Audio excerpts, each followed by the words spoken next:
Welcome to Running for Real, a global community with a shared love and curiosity for running. Together we reconnect with the reasons why we love to run and discover ways it helps us become better people.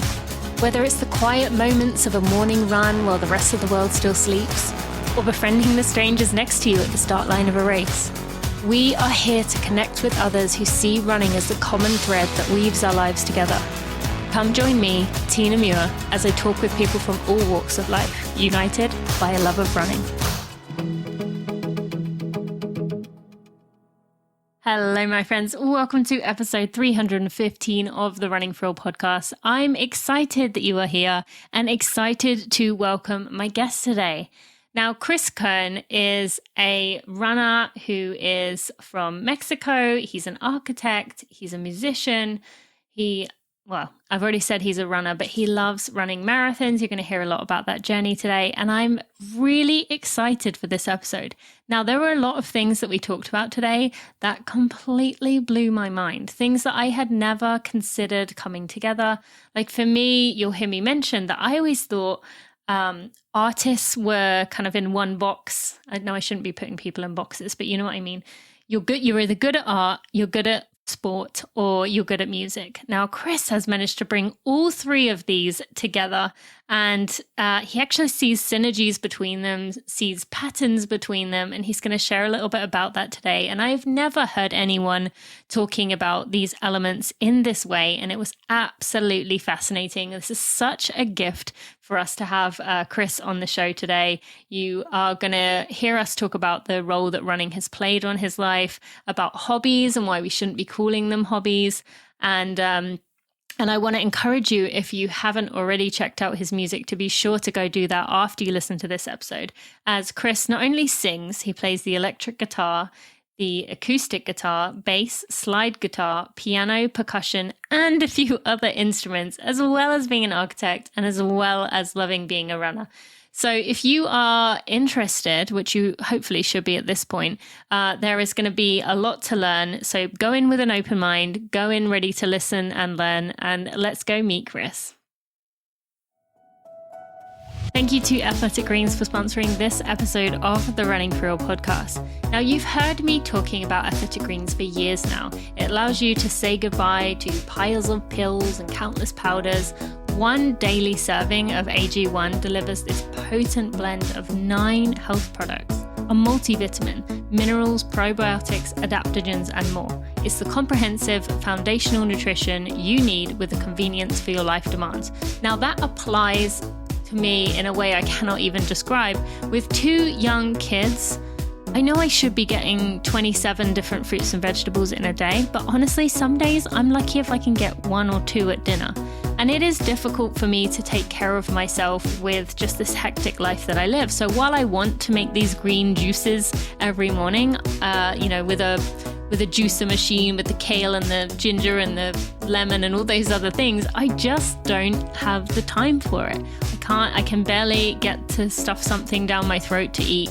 And I love that I can wake up before the girls wake up, drink down my 1 scoop of Athletic Greens with ice cold water, drink it down, know that I've got 75 vitamins, minerals, and whole food source ingredients to start my day, so that even if that day ends up being hectic and running around all over the place, I know I've got that in. It tastes good. It's almost a slight pineapple-y taste.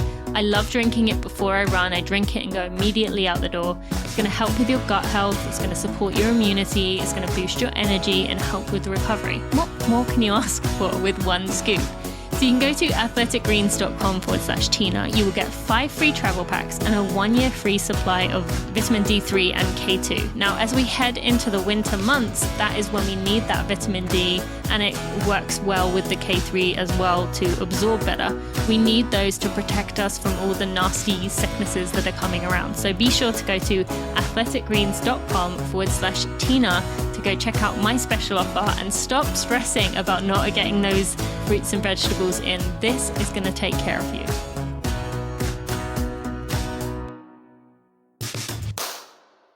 Chris, welcome to the Running for Real podcast. I am excited that you are here. Thank you very much for inviting me, Tina. Really excited to be here too. Yes, and I'm excited that we managed to bring this together pretty quickly. I can't even remember how I ended up on your page, your Instagram page. It wasn't even more than a few weeks ago, and I immediately was like, I want to know more about this guy. Everything was just so appealing and so like visually and just I hesitate to use the word vibe. That's what I said to you. Like, I was like, I definitely want to bring this guy on. There's such an interesting story here. I can just tell. And I guess that's the magic of the internet that you are here right now. So thank you for joining me. There's a lot we want to pull together here in terms of you are an architect, you are a musician, you are a runner, you care about the planet, you speak out about that as well, which means a lot to me. And there's obviously other facets to you and things that we're going to learn about you throughout this episode. But I would love for you to begin with the fact that, I guess just start by sharing with us a little bit about your entrance into running, into this journey, as I think it's going to tie in with the other pieces quite nicely that the listeners will be interested to hear. But give us a bit of background first. Yeah, of course. Happy to share. Well, I always saw running as a kind of a warm-up exercise. As a kid, I did a lot of tennis and soccer, and I always had to run around the field or around the court, like doing this warm-up exercise. But I've never thought of running as a way of life or as a daily experience. And my wife got into running like a couple of years before I did, and she always told me like to go with her to go for a run, like for a 10K, or she invited me a lot of time, quite a few times, and I didn't go. And then one day I went with her to this running circuit, a 2K lap, and I really enjoyed. Like I did my first 2K, then I did another lap. At the end, I did 10K, which I've never done 10K at that time. And I got Was that something that people just did as many laps as they could? Is that what you mean by that 2K circuit? Yeah, exactly. But it wasn't a race or anything. It was just like a track. I see. Okay. Yeah. And I finished like very energized and very very happy about doing this 10K. And afterwards, I told her, let's do a marathon. So this was quite 2007. Exactly, quite a jump. We started looking on the internet, like how to subscribe or to whatever you have to do to get into a marathon. At that time, can I pause you there for? Yeah, of course. I'm just curious. With you said about she was running at that time. She hadn't done a marathon. She'd been running a few years. You ran 10K, which in itself is impressive, 6.2 miles. Had you like watched marathons on TV, or had you had friends that had done it? Like, why did that jump into your mind as the first thing? No, I've at that time I've never watched a marathon, but I've heard like from a friend of a friend of a friend that they ran a marathon. Wow. So it was like, let's do this crazy challenge of a marathon. That was my only info at that time. So we just there wasn't a ballot at that time. You could subscribe like, and that was it. We started like Googling how to train for a marathon because there weren't like any apps like nowadays or Run Cruise or whatever. Like you knew about the friend of a guy who ran a marathon, and that was it. So we started like doing this mix of a training because like the training was 6 days a week or so, and to me it was too much of an exercise. Absolutely. So I did my version like, no, 3 days it's enough. and we did like this half training because we didn't do it that great. And at the end we finished the marathon. We ran together, the whole marathon we ran together. We went to the finish line with our hands together. Aww. It was really nice. And last miles were really difficult to me. I was like, what is this? But after crossing the line, I was really, really overwhelmed and happy, and we both said like, let's do this again. And so. And can you tell the listeners what that first race was, just to add to why it would have been extra energetic? That was the New York Marathon. The first. That's quite a big one to start with. Yeah, exactly. It wasn't like the flat, easy version of a marathon. But it was like, I don't know why we chose that marathon, but it was probably because it was the only one we fared at that moment. Yeah. And after crossing the finish line, we were really, really excited. And so we just said, let's do this again. And the next year we got married, and that year we didn't run a marathon because we were like wedding mode and party mode. And we kept running like easy runs and some half marathons, but not like strictly running. And afterwards, the next year we ran Chicago, and from then on, this was 2009.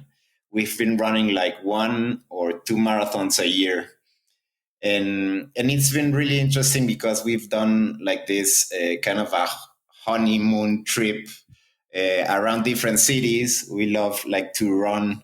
As an architect, you discover the city while running a marathon through a different scope, because you never get a chance to walk or run streets that are designed for cars. So you're like doing this pedestrian trip on an automobile or car freeway. So it's like a really interesting landscape to see how the cities are built, like urbanistic, to understand like the structure of a city, and also to learn about their food, their culture, their museums. And it's not only like running per se, but like the whole experience, like to plan your trip, to train 4 months, or well, when doing 2 marathons a year, we were training the whole year. It was like a way of life, kind of, to say. Yeah, I get that. Yeah.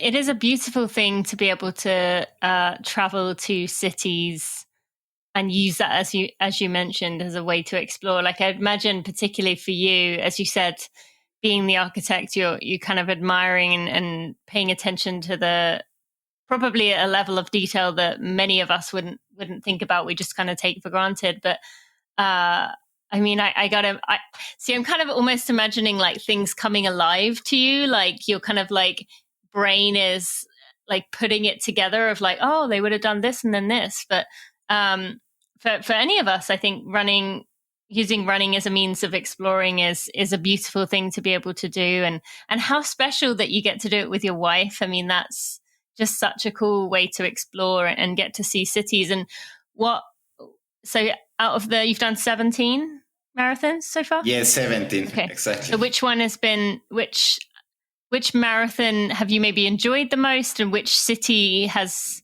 surprised you the most with just the architecture wise?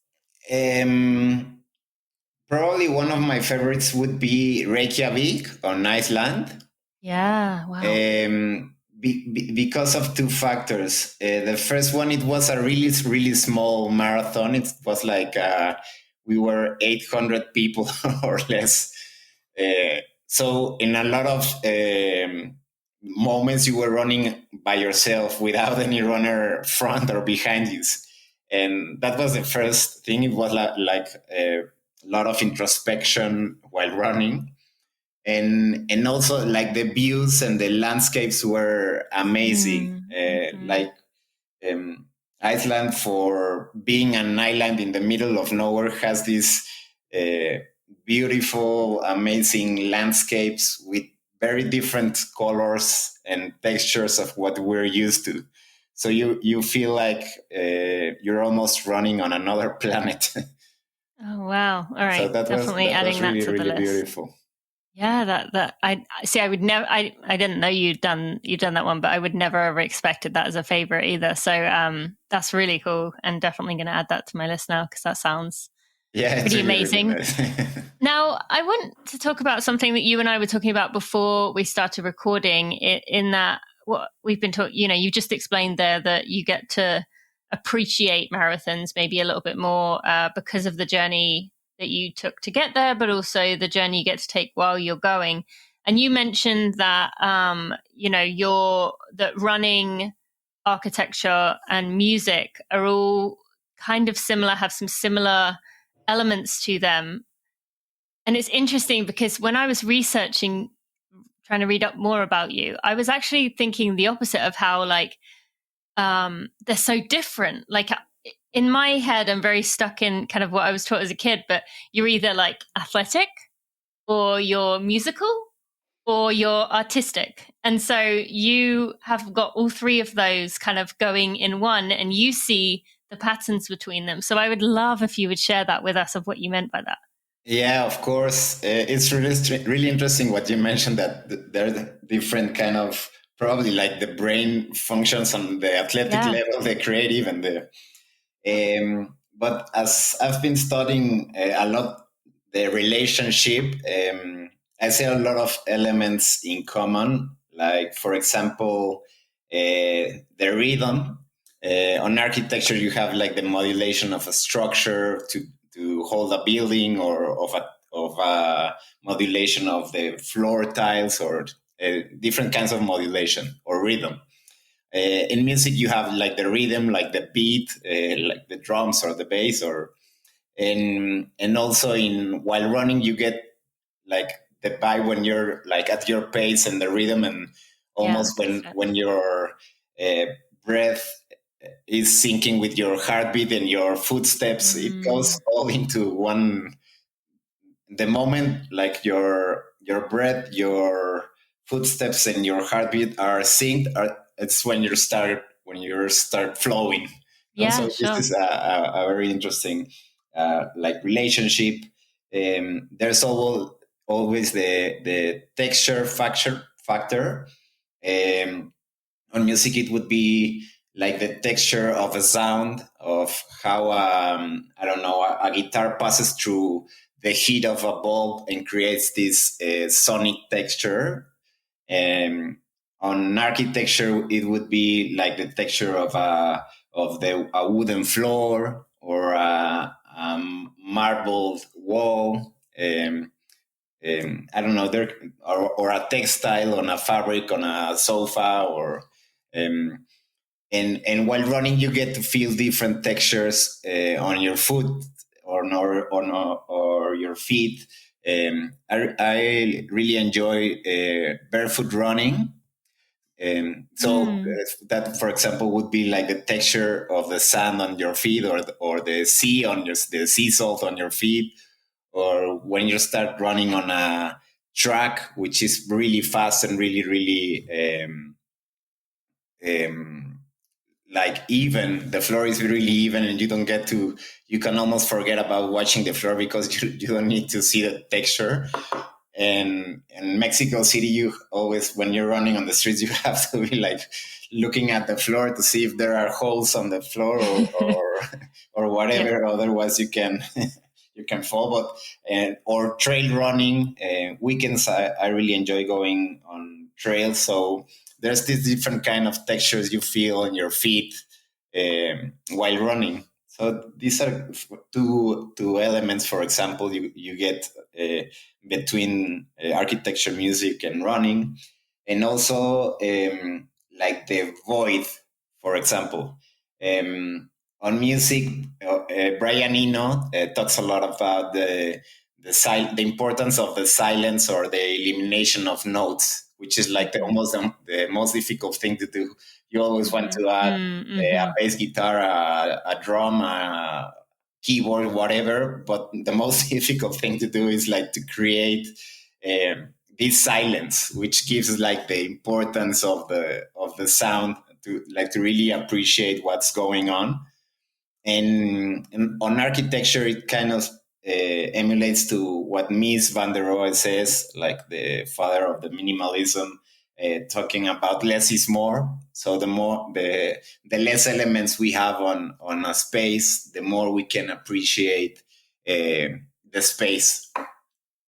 and in while running, you have this I call it like this mass space, which is a concept of a Japanese concept about kind of an spiritual moment, which would be when you're almost floating, this tiny microsecond when your feet are both flying and about to land, and there is all this space that creates this energy that gets you sinking and like recharging while running, and and like this, for example, these three elements like rhythm, texture, or this mass space, I see them as also as a way of life. In my case, when I'm doing architecture or when I'm doing music, I'm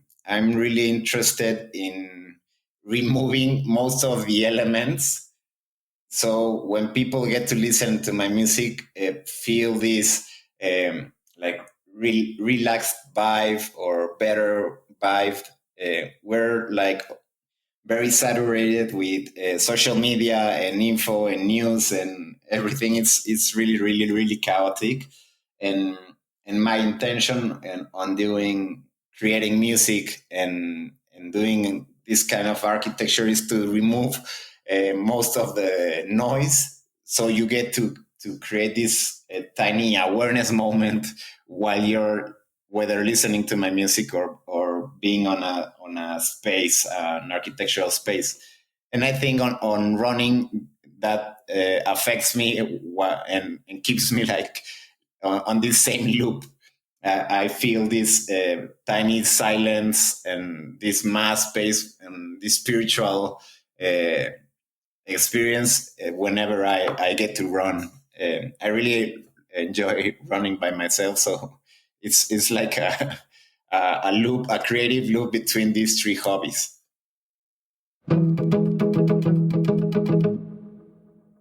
Thank you to Tracksmith for sponsoring this episode of the Running for Real podcast. Now, before I get on to telling you a bit more about Tracksmith, why I love them, as if you don't already know, I want to remind you that if you are running the Chicago Marathon this year or the New York Marathon, although maybe a little bit early for that right now, but if you are running the Chicago Marathon, be sure to go to the Tracksmith website, go to their section about under the events about the Chicago Marathon, and go sign up to come run with me on Saturday morning. I will be hosting the Tracksmith Shakeout. I will be recording it. I would love to feature you and your story, or you don't have to if you don't want to, but come join me at the Tracksmith pop-ups shop in Chicago if you are there that weekend on the Saturday morning. Go sign up. Really, I'd love to see you. Now, today I want to tell you a little bit about some of the newer items that have come onto the Tracksmith website. Now we are starting to shift seasons into fall, well, for most of us, into fall weather. This is the time where we start to need those long sleeves for the cooler morning. We maybe start transitioning into different kind of shorts and maybe even some pants. I am a massive fan of Tracksmith, not only for the quality of their clothes, but the fact that you can wear them multiple times without them smelling. They are very comfortable. They fit well, but they also can handle the sweat if it's still warm, or on those runs where it starts off a little cool and you warm up and you're sweating a lot more because you maybe didn't expect the temperature to go back up as much as it did. Say that from experience. And these work really well. The quality there is one of my favorite parts about Tracksmith. And on the note of quality, when we come to environmentalism, come to activism, living a sustainable life, that is one of the best things you can do, is buying quality items that last and that can be worn multiple times, because that's less washing, that's less water.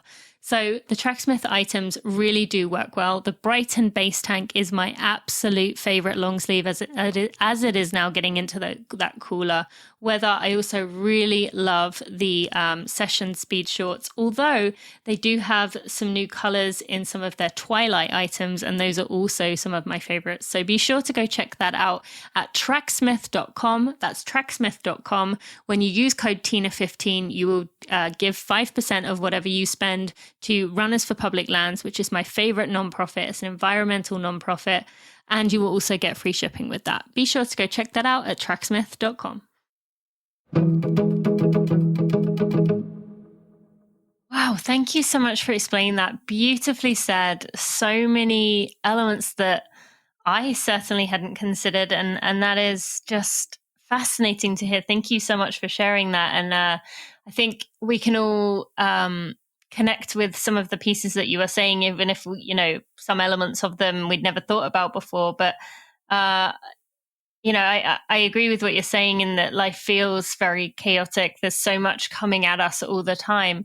And I don't suppose you would know this because you and I are new friends now, but my listeners know this, that every Monday I release what I call a together run, which is where I run with my phone and a microphone on top, and I take people for a run with me. I just run around, and the first 15-20 minutes are very like meditative. Okay. So we do a body scan. I will talk through the various parts of the body to check in. And then I do what we call a senses check-in. So we, take a few minutes to think about what we smell and taste and hear and feel and see. And then we do a bit of a mental health check-in, and I'll ask, and then I literally leave 2 minutes for people to think about how am I actually doing? Okay. And then there's another element, or there's other elements throughout where I just kind of give people space to think about something, or let's just take a moment to do this, or let's just do a body scan at your own pace. I'm not going to say anything. You just think about it. And people at first were people who were friends of mine were very hesitant to be like, I don't know how I feel about this, like listening to you breathing and listening to your footsteps, like that seems a bit strange. But once people tried it, they'd come back to me and say, this is amazing, because yes, we have a conversation in the second half, and I tend to just talk to someone as if I was running with them, but the first half is very grounding. There's a lot of dead space, which is something that many runners lean on music, or if not, our brains immediately funnel into this to-do list or like jumping around from here to there. So it's very like one-dimensional, and here's what you focus on for this time. And so I would hope that the listeners think that is some version of what you were saying, and that we're like slowing everything down to, after, usually for most of us, either being hectic after a busy day or going into a busy day. So I love to hear that, because that's something that I think about a lot in terms of just the rhythm of my footsteps, the rhythm of my breathing, and how people find that actually quite calming, rather than, if you think about listening to someone breathing, that sounds a bit strange. But I did feel that very much with your music, that it's interesting. When I was listening, I was doing some work, and I had a concentration playlist on, and then I was doing research about you, and I put your music on while I was working, and I just kept it on because I was like, this is actually really helping me to concentrate. And so that's I think, great to hear. so I definitely could feel that in terms of just bringing everything down a notch, and not being overly bombarded with different noises. So thank you for that. Sorry, I rambled a lot there, but all in all, to say I appreciate you sharing that. Yeah, thank you. And also it's really I usually run by myself, but sometimes I run with friends, and not always when running with friends it's like that, and you start running and everybody, how are you and what are you doing and blah blah blah, blah. But there is the same as you're saying, like this noise, and you get like this one dimension, like talking, and um, you're not running like aware of your breath, how you're breathing, or what you're smelling while you're running, or the lights or the city or the sounds. And so this I started doing this stillness. I call them stillness run clips, where when I run, like I stop for 10 seconds or 20 seconds, and I like try to capture that moment as it is, with the sound of the birds or the water, Yes. or the city or whatever, but it's a nice pause, like to come back and to be aware of what you're doing at the moment. Yes, I do that too. I actually will admit I only typically do that in the trails, but I love to do that as well. Like you said, 10 seconds, just taking a mental picture, closing my eyes for a second. What do I hear? What is going on? Like you can feel kind of your heart beating and the blood rushing around. Yeah, it's that. What did you say you called those? Stillness run. Stillness run. Okay. Yeah. Okay. I love that. That's and talk to us about, you mentioned to me again before about just how your spirit is lifted, not just through running itself, but the relationship between the three, and how running for you maybe amplifies or helps with the other passions that you have. I think the hobbies. I've been doing some talks about why hobbies are not hobbies. So we normally see what we like to do.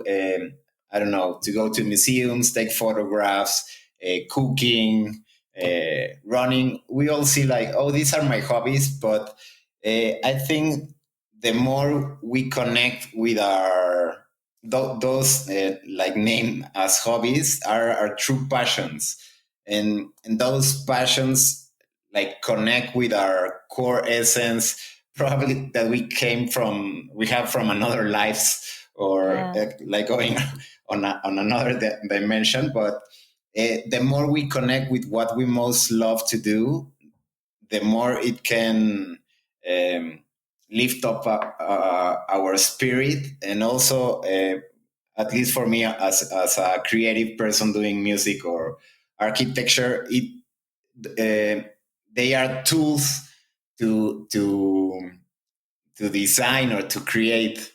So I also like to do yoga and meditation, and running. It's kind of also a way of meditation in motion, to be really aware, and to keep coming back to the present. I think what we most the only two things in life we have for sure, it's death and this moment. That's it. We don't know when we're gonna die, and this moment. Those are the like the two factors we have. Absolutely. Yeah.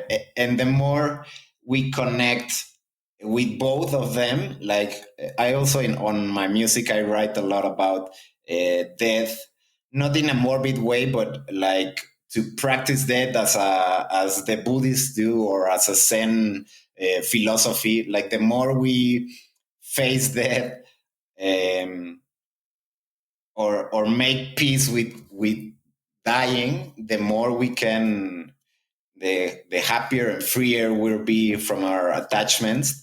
And also, and going back to the present, the more we keep conscious of our breath, and that this is the only moment we'll have, we can enjoy life, like the most. No, I really see when sometimes people are talking, or I don't know, on a dinner, or eating with friends, they're like thinking and like what to answer or what to say, but they're not like being present at that moment. Listening. And I really love to do this exercise as when I'm having dinner at home with some friends or whatever, like to watch that scene as a movie, and to be like really enjoying, like, okay, I'm here, I'm enjoying this, and like to create that mental picture of this is the present, this is what it is, and it's okay, and to see as a me time. Oh, that's also a really interesting exercise. I think the more we practice that, at the moment we are on, it's our me time. Like, this is me and this is what I'm enjoying. It can create more happiness for you, because sometimes you can be like, I don't know, you could be talking to someone and thinking, oh, I'd rather be doing this or running or whatever. But the more you keep coming back that this is your moment and you're enjoying this movie of your life, I think that's a good way to be happier. At the end, we all want to be happy, whether what we love to do, architecture, music, running. Uh, all people want to be happy. Well, I think no one wants to feel sad. So, well, I don't know. Some people I come across, I do wonder if some part of them enjoys being unhappy. But yeah, I know what you mean. At our core, we all do want to be happy. So there's a few things I can say from there. One, I guess, is, do you ever find it, you mentioned you do meditation and yoga and your running is very essentially sacred to you.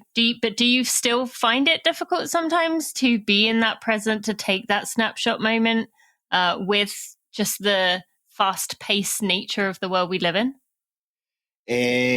Yes, you always can get really easy distracted. You have to practice every day and like to become really, really, really conscious, because we all have worries, we all have things to do, we all have this fast pacing life.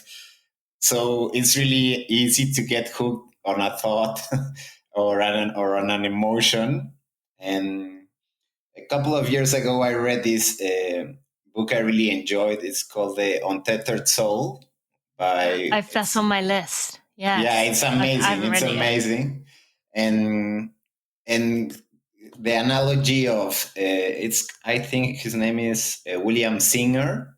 His analogy is to see your life like as a movie, like you're the one behind watching your thoughts and your emotions. So the more you practice like watching your movie, the easier it gets to not get distracted. So you notice the thought, oh, here's the thought of this worry, or here's the thought of this feeling. And so you know them, and then you can watch them like pass as clouds. But still, it's a daily practice, and it's always, sometimes you get hooked on emotions or thoughts and things to do or whatever. So while running, it helps you like to get back to this present moment. So you do feel that running, especially I suppose by yourself, helps with that? I've always wondered whether I've gone through periods of where I've run listening to things, and then I've recognized how much I miss or need running without music or people or anything, and then I go back, kind of go in waves. But would you say that running by yourself in that stillness helps develop that muscle of being able to be in the present? Or do you have to even work at it from there? Yeah, I think it helps to be by yourself, because you have like one factor of distraction less without a friend talking to you. But I think you have to practice all the modes, like also running with friends and talking and being aware of what you're talking while running. It can be really nice. And also sometimes running with music is really nice, like to get to connect with the vibes that gives you the music. It's also a really, really nice exercise. Probably the first 10 marathons or so, I always did my running playlist and was really excited with the sequence of the songs. And then afterwards, I met a coach, which was a really life-changing experience, and he taught me a lot of things. And the first one was remove your headphones. You need to be aware of how you're breathing, how you're like your footsteps, how if you're falling too hard, or your movement and the surroundings. So it was a really interesting experience. And after that, I started running the marathons without music. And now I run like probably 35K without music. And the last 7, I have a small playlist for the last because I really enjoy listening to music. So it was like, why do I have to punish myself to only be like too purist on this side, on this side? I think also in this awareness exercise, you have to enjoy the process. So you don't have to punish yourself to only run by yourself or to only run with friends. I think it has to have like an organic texture as life has. Thank you for giving me the permission to do that, because sometimes I do feel like when I'm in that mindset of, oh, I need to be running without music or whatever podcast or whatever I'm listening to, then it almost feels like anytime I'm tempted that I'm like breaking a rule. So it's it's good to hear that you say that, because I definitely feel I struggle with that when I'm in the stage of not of realizing how important it is. You often post about going on gratitude runs. Can you share with us what you mean by that when you share on social about a gratitude run? Yes. Like to it's kind of what we've been talking, like to always be grateful for the moment you are in, like to we always tend to to have things for a certain and for sure, and like sometimes we forget to appreciate like the most essential things, as our senses, for example. Like I like you can forget that how valuable your ability to smell or to listen or to have legs to be able to run or to see. So once I read this, heard this TED talk about, well, it was called something about happiness, and what this guy suggested was to write 3 gratitudes every day before going to bed. And it can be whatever, like I'm grateful for having a home and water to drink. I'm grateful to have a job. I'm grateful to be able to um, make music and do what I love most. And you can, as you practice this daily exercise, it becomes an habit. And on the TED talk, he mentioned that it creates some kind of unconscious function on your brain that rewires and lifts up your spirit and makes you feel happier, because we always tend to forget and what how valuable the things we have. And also we tend to compare ourselves with others. So it's, oh, he has that, and or he has more, I don't know, he has more followers or whatever. I'm just doing an example, but at the end, the more we get to compare ourselves, we struggle, the less we are grateful for what we have. And we're not competing against anyone but ourselves, like to become our best versions of ourselves. So these 3 gratitudes I write every night. I also like practice this gratitude while running. So being grateful for seeing the sun come, the sunrise, or the birds singing, or to be able to run on a nice part of the city. So it's kind of a daily exercise to rewire the brain for to become happier. Are you like consciously starting your run saying, I'm going to see almost like make a list of how many things I'm grateful for, or is it you don't ever intend to, you just find sometimes that's where you gravitate towards and come back feeling grateful? I think it's more of the second one, like okay, I'm starting a run, and probably at that moment, I'm not expecting like two or three things to be grateful for. It's not, I don't not You're not like, intended to oh, make there's a list. bird, I should be grateful Exactly. for that.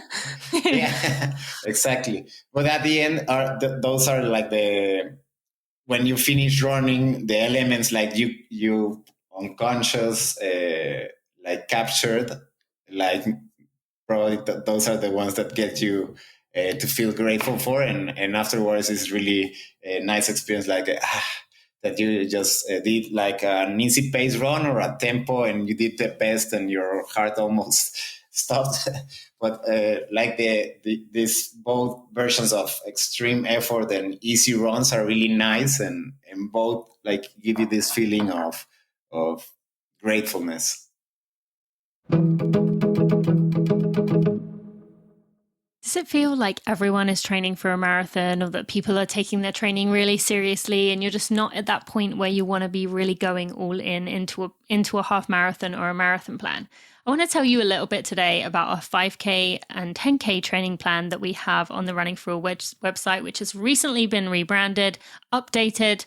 I have our team has really worked hard to make it the best that it can be. And I am excited to share with you this plan that Steve and I created. Steve is the person that took me from a 21-minute 5K to a 16-minute 5K within a very short period of time. He has worked with countless collegiate and post-collegiate athletes of every level to take them to their best. And he is known as the king of peaking. Now, 5K, 10K, let me let you in on a little secret, is actually his favorite distance to coach. He has mastered that. And if you are thinking that maybe it's time to take a break from marathons, or step away from marathons, or maybe even never go for a marathon, but you want to smash those 5K or 10K PRs, or even just have a bit of fun training for one, this plan is 100% effort-based, and that means there is no GPS watch, no prescribed paces. You will run entirely by feel. And if you've never done that before, that is okay. That's the trick. We're going to be teaching you how to do that, how to trust your body, to know what it's ready for, so you're confident, you're prepared, and you're in good fitness without actually even realizing it. There's sections on easy and recovery runs, how to pace yourself over different terrains. And although this is a 5K and 10K training plan, it is also going to teach you how to use this plan in future seasons, so you can use this plan over and over and over again. There's a lot more in this plan than just the schedule and the workouts. We really have made this a big package with everything in there. You can go find out more about that by going to runningforreal.com, clicking on the shop button, or even just scrolling down. It's on the homepage. So that's go to runningforreal.com to go check it out. We also have half marathon, and a 1 mile speed segment training plan on there if you are interested in those. Go check them out at runningforreal.com. Yes, thank you for sharing that. It's interesting. I actually do my 3 gratitude things first thing in the morning, because for me, I don't know. I think I have 2 young kids. I think that's probably why. It's before they get up. So it's the time when my mind is still enough to be able to do it. But I definitely found it's changed my life in terms of just the way I view the world, and has spilled into runs. I'd like for us, just as a final area to go into, to talk about, you mentioned earlier about the almost Buddhist, or is a Buddhist concept of freeing yourself from attachment. And, I've read quite a bit on Buddhism and these, the path towards where maybe we should be living and leaning towards. And you talked about how a lot of your music has elements of facing death and being okay with death. As I've never had anyone who's brought this up on the podcast, I'd love for you to explain a little bit about that, because it seems so counterintuitive. As you said, we're almost taught in Western society to be fearful of death. Like, shh. You know, like even I have a 4-year-old and she often asks me like, when are you going to die? And like, there's that part of me that's been told to say, just distract her with something else. Like, oh, look, a squirrel, you know, anything. Don't ask me about that. But talk to us about that. Cause I think that's really, I've really loved reading and learning about that, but I think it'd be interesting for the listeners to hear about. Yes, of course. When I started, I always made music as a hobby and felt really connected playing as a kid and playing Metallica and and covers and so. And in 2003, my brother passed away.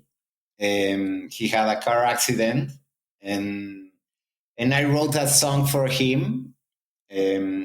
And I had a friend that was also really close to him, and he mentioned like, why don't we do this song you wrote on for the movie? He was doing a movie, and so I got into a studio, and that was the first time like I was really blown away by being in a studio while doing music, but also like when I played this song I wrote for him, I saw also kind of it was like a healing process for me, but also I saw like kind of the healing power it had on different friends that listened to the song.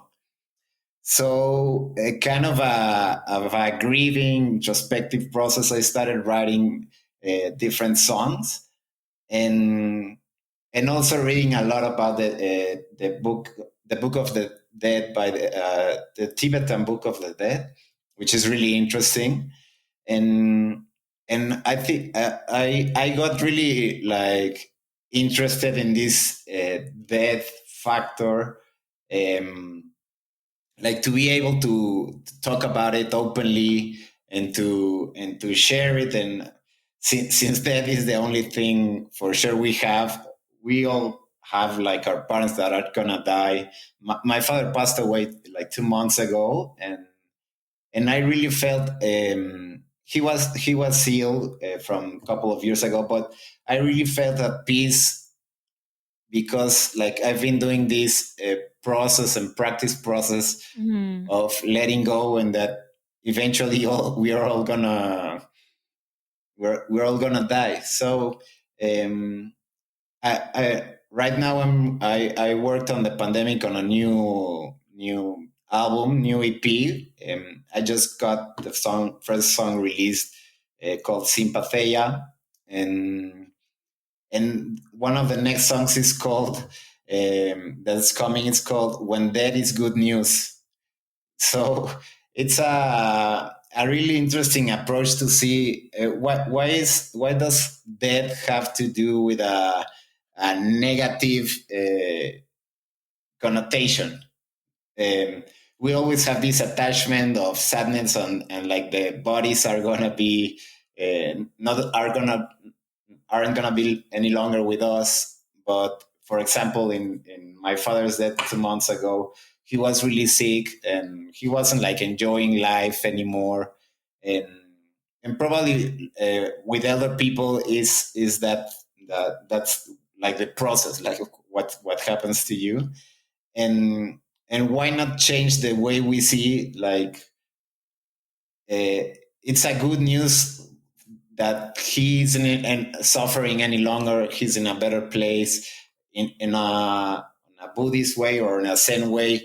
He's now in another universe, like creating, becoming a new life. Or so it has and this is only in death, like as humans, but also like on daily things. Lots of things are dying. Like for example. Relationships, when we stop like having a relationship with some friends or with persons or with jobs, or these are tiny things that are dying every day, and the more we embrace them and the more we practice, like we have this permanent impermanence, because like that, which is one of the titles of my songs. The more we get to be freer and happier. So that's kind of a resume of what death means to me, and why I really try to share this message to create this awareness.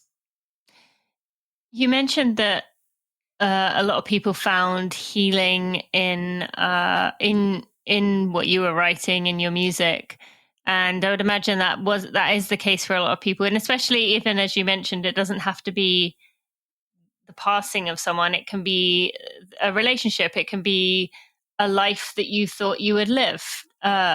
Choosing one path and grieving the other path. It could be so many different things. So I'd imagine that is the case. But have you also had resistance to that because people, in many ways, there's a lot of kind of put on a cheery face, get on with it, and don't.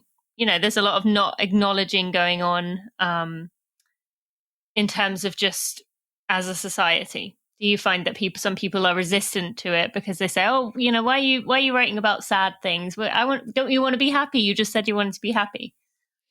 Yes, that's that's an interesting question because yeah, probably some people get this like they don't want to talk about it, and they feel like um, awkward or not very comfortable with this death concept. But probably after explaining or listening to the vibe of my music, or seeing that like I'm this happy guy, like trying to share like consciousness awareness, they get to see, oh, I'm feeling good while listening to his music or while seeing his posts. So it's not this creepy dead guy that's going writing metal songs. I love metal, but you know what I mean. Like it's not the concept of death just by like the skull and. Isn't that what people like sometimes think when they think, oh, he's writing about death, he must be writing kind of a very I don't know. I read a book recently called Bittersweet by Susan Koehn, and she talked about the powerful nature of songs that are bittersweet, that are both the happy and the sad, and a lot of those contain elements of grief. And it really changed my thinking in terms of being okay with recognizing that being sad is a part of life, and it is something that's beautiful, and it is something we should appreciate and recognize, and not kind of stuff down or push away. But I've only just realized that, and I'm quite an optimistic, open-minded person, whereas I feel a lot of people are very, oh, please don't talk about those things. I just want to talk about like the weather and what marathon I'm training for.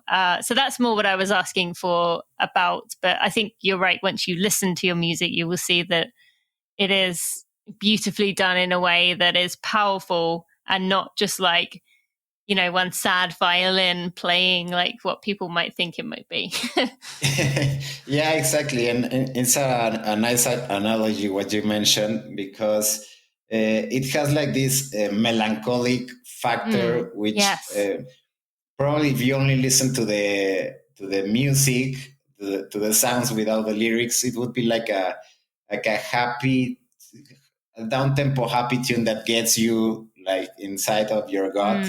And then you have these awareness lyrics that probably are talking a bit not as happy as the music, and it gets this balance. But at the end, it's like probably to do our shadow work. No, the more we are in touch and acknowledge that being sad it's okay, or being angry it's okay, and being every feeling you have it's okay.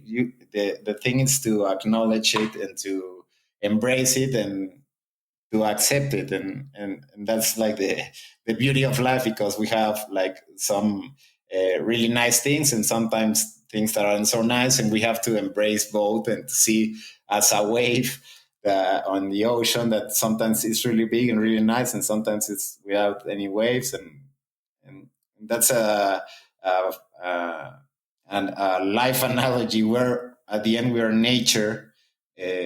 Sometimes we forget that we are also part of nature, and we have to embrace both, like the sun and the night. Mm-hmm. I recently finished a book called The Overstory. Have you heard of that by Richard Powers? It's about trees essentially, but it talked. The author talked about how, you know, a tree that falls and dies, quote unquote. That's actually one of the.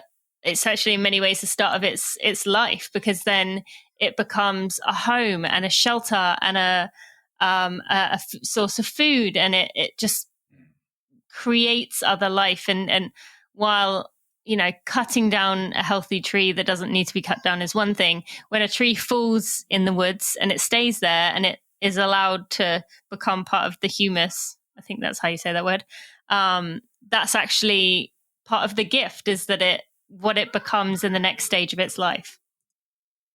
Yeah, exactly. I just saw a couple of weeks ago this documentary. It's called Fantastic Fungi or something like that.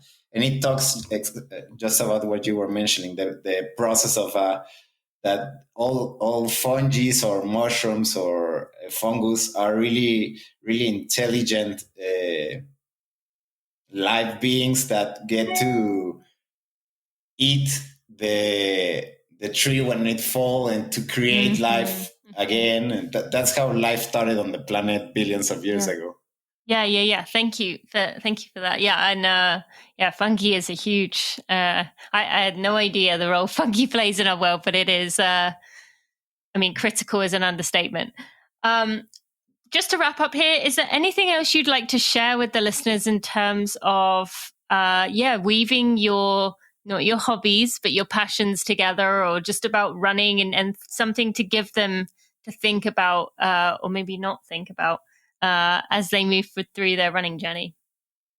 Yeah, probably to enjoy the journey, like to have the mindset of enjoy the running journey.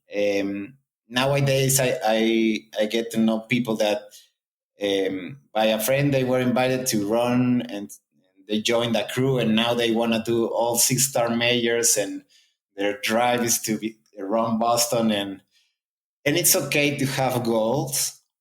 I mean, running goals and to become the better version of yourself.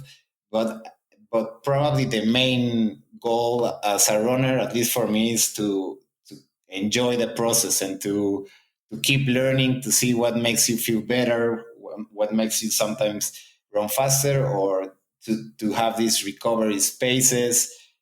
But mostly to enjoy the process and not to rush into uh, thousands of races and becoming the 6-star medal, and that's not the probably that's the result of enjoying the process. Yes, thank you for sharing that. That is such an important point, and one that can never be said enough, because it is the most critical thing that we have as a runner, is to be able to enjoy that journey. As someone who has, you wouldn't know this, but my history was getting to a point where it was all about the races, all about performance, and I quit the sport. Back then, because I just hated it by the end. So I am with you 100% now that I'm back in it with this new mindset, and have been for a few years, and it's a much better place to be. So where can people go find you if they want to follow along with your music, maybe see some of your work, or just follow along with your gratitude runs? Where can they go? On my Instagram is where I post most. It's Chris_Koehn. And there's also on that Instagram my music account, but you can see the link on there on my personal account, where I share about architecture, about music, about my runs, and about awareness and cooking and whatever. I love it. And I definitely encourage people to go check it out and follow along. Thank you so much for joining me. I appreciate you, and can't wait to see what you come up with next. Thank you. Thank you very much, Tina. I really enjoyed talking with you. Hi, friends. Just a quick message to say a big thank you to the Running for Real team. While I may be the face of Running for Real and the voice behind the podcast, there are a group of people who are working tirelessly to provide everything that runners could need within our community, to make our community stronger, better, and evolve and grow and learn from one another. We are working really hard to make Running for Real the place we believe it can be within our community. I just want to take a moment to thank everyone on our team. That is Victoria, Stacy, Sandy, Sally, Maria, Kelsey, Kat, Jeremy, and Erica. I appreciate each and every one of you and the hard work that you put in. Now let's get back to the show. Wow, that was so interesting. I absolutely loved Chris, and I hope you enjoyed that episode too. What about what he said about the synergy between the three elements of his life? That was so cool. I hope you enjoyed that as much as I did. Now, I want to encourage you to go check out some of Chris's music, check out his architecture, check out everything about him. There'll be lots of links in the show notes that you can find at runningforreal.com/episode 315. You can also find links in there to our sponsors for today. I want to thank Athletic Greens for sponsoring this show. You can get that 1 year free supply of vitamin D3 K2 mix by going to athleticgreens.com/Tina. You can also go check out Tracksmith, and I will be going to the Chicago Marathon to host a Tracksmith shakeout. So if you are going to Chicago, be sure to go sign up for that shakeout on Saturday morning. I would love to see you there. But you can also, when you order anything at the Tracksmith website, you will get free shipping, and 5% of whatever you spend will go to my favorite nonprofit, Runners for Public Lands, when you use code TINA15, or the link in the show notes, probably the easiest way to go insert that automatically. And finally, I mentioned to you about our training programs. Be sure to go check those out. You can find those at runningforreal.com. Thank you so much for listening today. I hope you enjoyed that episode, and I will see you on Monday for a Together Run, Wednesday for a weekly stride episode, and next Friday for a regular episode. I'll see you then.